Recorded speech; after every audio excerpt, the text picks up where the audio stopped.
Good morning, children. We have been seeing chapter 1 number system. In number system, we have been seeing various topics and problems. So, today we are going to see the exercise problems along with successive magnification method and rationalization method. Kindly go through the sums carefully, and if there is any doubt, please clarify immediately. Now let's go into the video. Now let's see exercise 1.4. So this visualize sum on successive magnification we have already seen in the video. So now I am going to prove it based on the board. Okay children, so here first what we need to do, we need to first eliminate this bar. So 4.26 bar, how will you eliminate this bar? In the decimal form. So you will write 4.262626 and so on.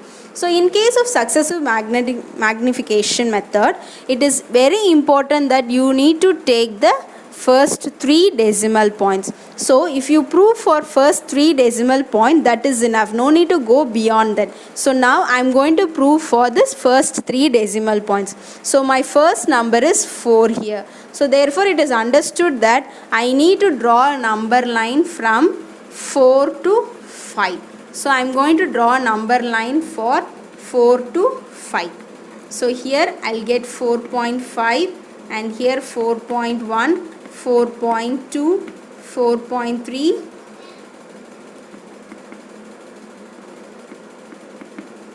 and here 4.4. So here you can see the number here is 4.2. So my number is understood that my number lies between these two numbers, that is 4.2 and 4.3. So now I am going to magnify this and I am going to draw a number line.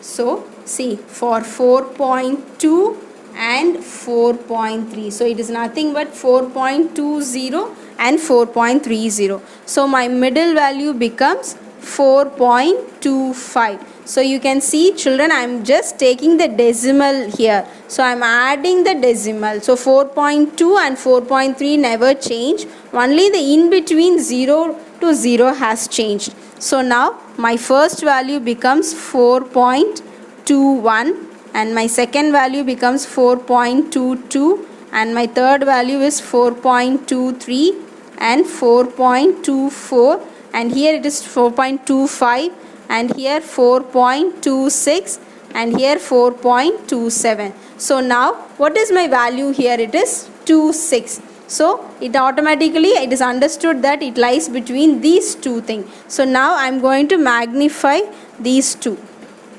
So what is my number line now? My number line now becomes 4.26 to 4.27. So add a 0 so that you will not confuse. Now I have my decimal point, I have done till third one. So now my middle value is 4.265.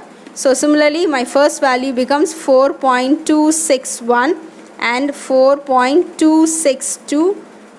So here 4.263, 4.264 and 5. So here what is my value? It is 462. So therefore my number line lies between these two. Now for this I need to draw the number line. So what will be my number line here? So my number line is nothing but 4.262 to 4.264. Okay children, so now I need to put a 0 here. So if I put a 0, I'll have 4 values. So I'll be clear. Again I am drawing it. 4.2640. Is it clear? So now my middle value becomes 4.2625. So now what is the next value here? Here 6 is there. So automatically it is understood that it will come here. So my 6 value is here. So it is So I'm writing it here 4.2626. So now I have found out my value. So this is my answer. So can you understand? The next topic that we are going to see is operation on real numbers. So operations on real numbers. So it is exercise 1.5. So the first question in it is classify the following numbers as rational or irrational number. So here we need to find whether the number is rational or irrational. So 2 minus root 5. We know 2 is a whole number. So what is root 5? What is the value of root 5, children? The value of root 5 is 2.236 and so on. So you can see that the number after the decimal point moves infinitely and does not repeat. Therefore, this decimal is called as non-terminating non-repeating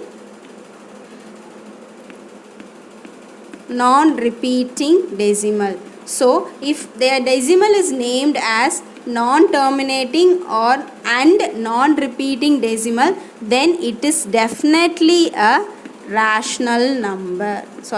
Definitely an irrational number. So we know that 2 is a rational number. So 2 minus 2.36 2.236 and so on. So if you subtract, you will get 0.236 and so on. So this number is also definitely an irrational number.